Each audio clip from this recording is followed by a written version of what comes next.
And so the courier who had cheated death in the cemetery outside Good Springs cheated death once again, and the Mojave wasteland was forever changed. The new California Republic celebrated its second victory at Hoover Dam, establishing definitive control over the entire Mojave wasteland. Soon after, they negotiated terms to annex the Strip, Freeside, and many surrounding communities. The Mojave wasteland, at long last, had entirely fallen under the NCR's banner.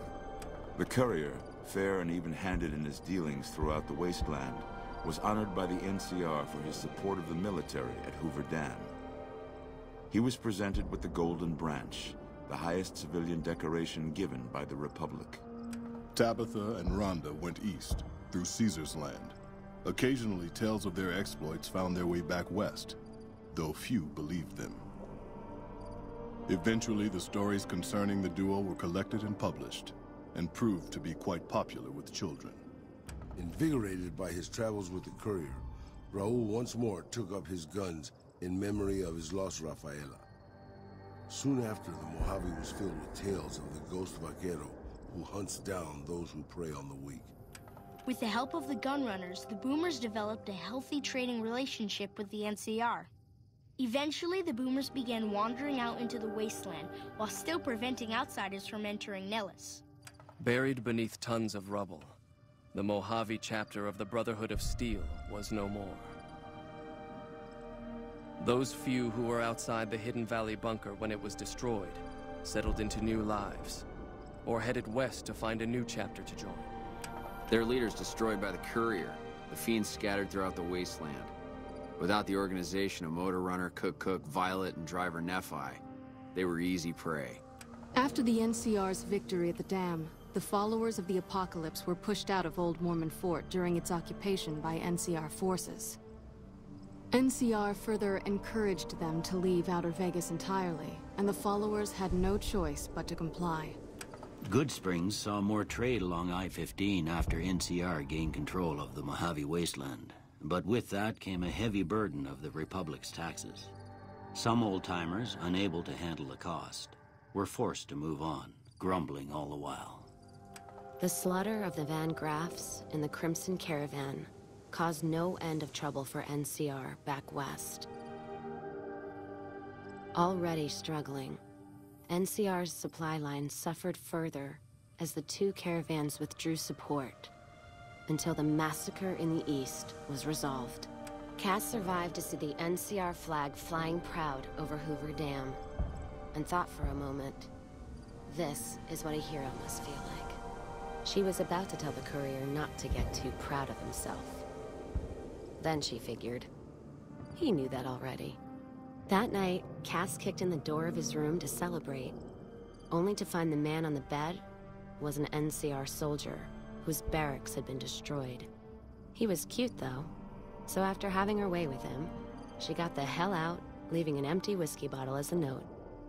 As she walked along the dam in the night, she felt drunk, content, and happy to be alive. Which to her was the whole point of it all. After the Second Battle of Hoover Dam, the Great Khans returned for a time to Red Rock Canyon. The NCR's pressing need to expand proved greater than its promise of amnesty, and before long the government decided the Khans had to go. The surviving Great Khans were relocated to an isolated, barren reservation, well north of NCR trade routes.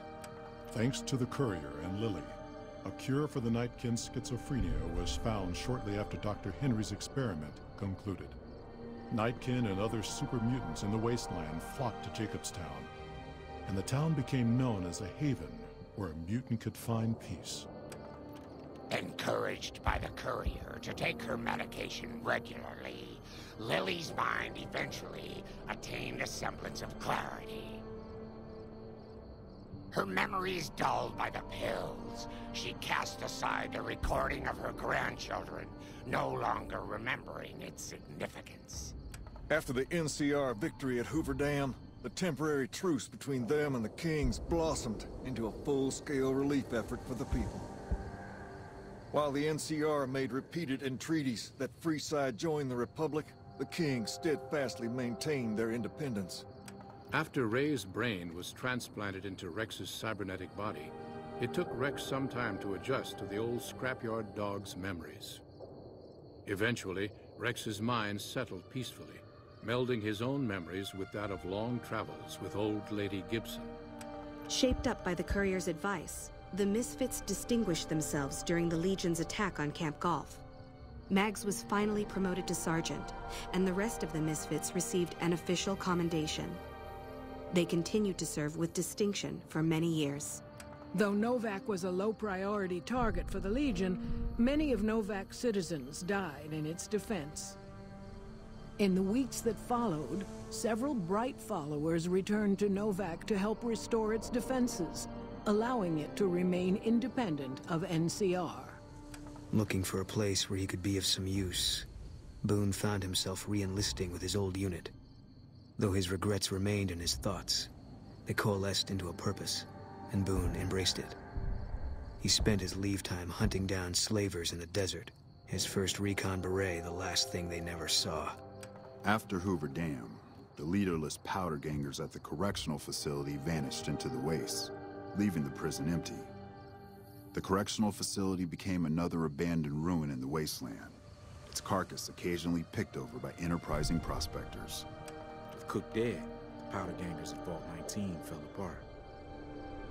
Those who weren't destroyed by the courier fled into the hills or attempted to work their way back through the Mojave wasteland. Few survived. After Hoover Dam, NCR helps rebuild Prim as a major stopping point on the Long 15. Though Prim citizens chafe under NCR's taxes, they benefit greatly from the increased protection and merchant traffic.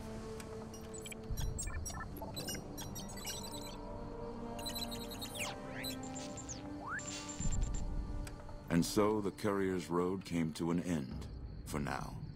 In the new world of the Mojave Wasteland, fighting continued, blood was spilled, and many lived and died just as they had in the old world.